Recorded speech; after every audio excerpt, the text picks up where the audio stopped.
Hey there, welcome to Tech2. Today I'm going to show you how you can upload your resume in LinkedIn. So just go on and open your preferred web browser and log into your LinkedIn profile through their website. So this is a home page and yours will also look somewhat similar to this.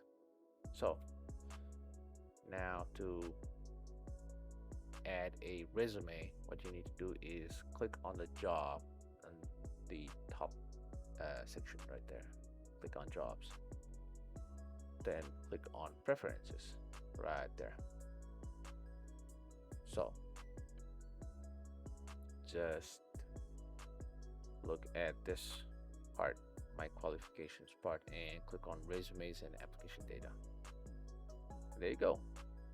There is a option to upload your resume, so it can be this extension types and width of 5 MB of size, right?